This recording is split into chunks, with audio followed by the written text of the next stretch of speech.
to the weight of the mustard seed, or the mustard seed. So the iman, when it is strong in the heart, it will be shown. It will be manifested in your actions. And the iman rises and falls, increases and decreases. When you do good deeds, the iman builds up. When you sin, the iman falls down. Right? And every Muslim and Muslimah experiences that, feels that in Ramadan. Right? True, sisters?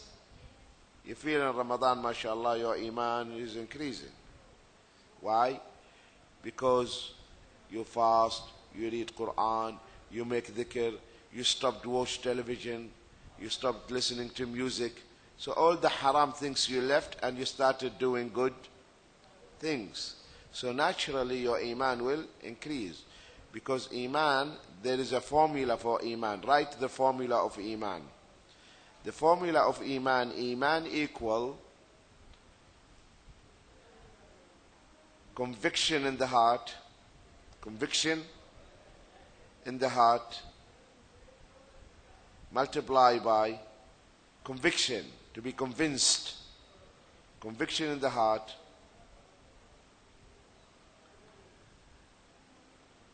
utterance on the tongue, utterance, U-T-T-E-R-A-N-C-E, utterance, to pronounce, utterance upon the tongue, multiply by actions of the limbs, action of the limbs, L-I-M-B-S, limbs, your limbs, your hands, your body, that's, so,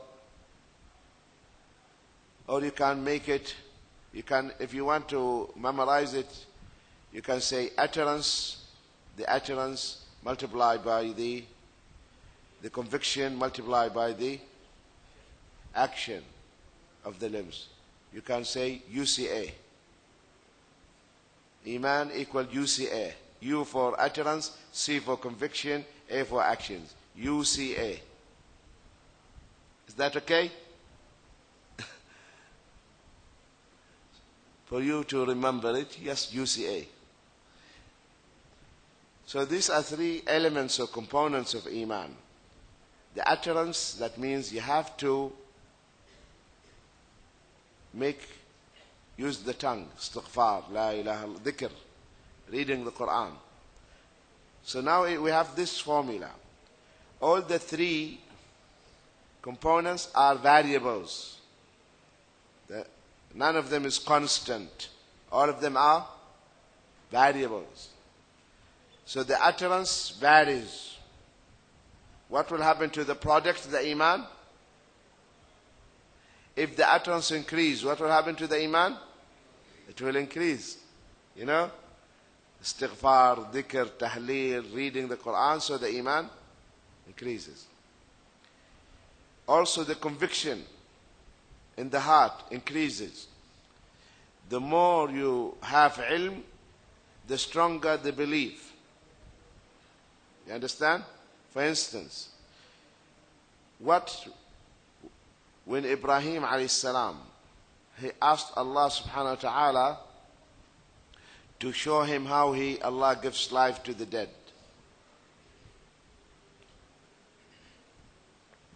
Rabbi arini kayfa tuhyi al-mawta. Oh Allah, show me how you give life to the dead. Haven't you believed? Ibrahim said, Bala, I believe. But, وَلَكِنْ لِيَطْمَئِنَّ قَلْبِي, I want more yaqeen, more certainty. So Allah told him, take 4 pigeons. فَخُذْ أَرْبَعَةً مِنَ الطَّيْرِ. Take 4 birds, pigeons. Then, cut them. Then distribute their meat on the mountains around you. Then call them, and they will come to you. Now I'm asking the question. the Iman of Ibrahim before this and after will be the same? What do you think, sisters? Will it be the same or more? It will increase. It will increase. So the conviction will be stronger. Will be what? And subhanallah. And they said he cut the pigeons and he kept the heads in his head. The heads in his hand. And they came flying and he plucked the heads. Subhanallah. The Iman will just shoot like nothing. True? That's why the Iman of the Sahaba is the maximum. You know why? Because they saw everything in front of them. They saw the miracles of the Prophet ﷺ. They saw the water gushing from the fingers of the Prophet ﷺ. They saw the trunk in the masjid crying, and he hugged the trunk and the trunk became quiet. They saw the man, his eye came out and the Prophet ﷺ put it back. So they saw all these miracles. They heard the tasbih of the pebbles, the stones in his hand. The Prophet ﷺ, he took some pebbles, stones in his hand, and the stones were making tasbih. And then he put them in the hands of Abu Bakr, and they made tasbih. And then in the hand of Umar, and they made tasbih. So the Sahaba, they saw all these things. Never be like the Iman of the Sahaba. Can never be. Because the Iman was so strong. As Allah said, Allah wrote the Iman in their heart. Wrote it. Engraved it. It is something printed in their hearts. Not like us to, I have a doubt. Every time I have a doubt. What is wrong with you? Everything doubt? Understand?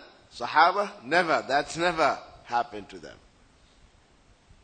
Because they knew everything. That's why a guy came from Egypt during the time of Umar ibn Khattab. This is the free thinker.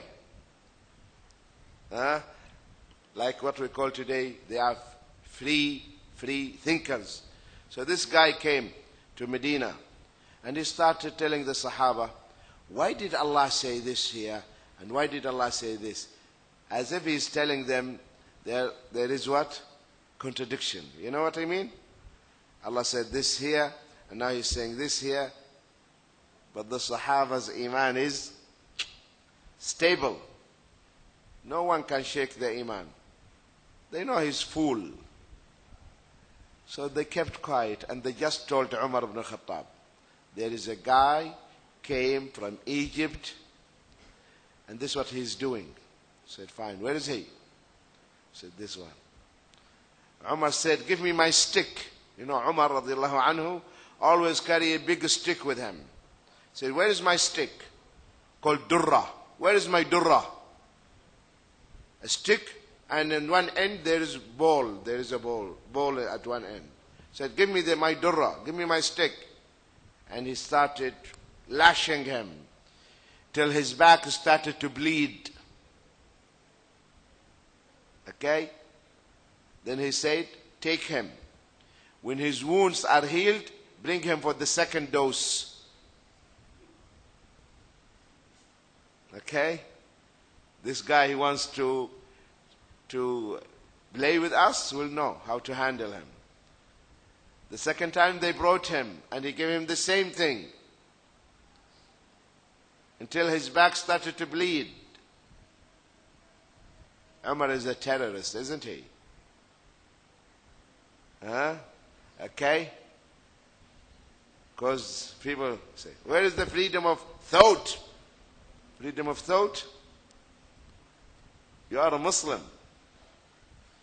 and you started now accusing and doubting the Kitab and Sunnah, and the way you started to put it, and the way your way trying to confuse the Sahaba, no. So Umar did this with the man for 3 times. After the 3rd time he said, Amir al-Mu'mineen, please, enough is enough. That's enough. By Allah, all these are the ideas I had and the thoughts are gone. I don't have anything in my mind now. Finish. They have gone.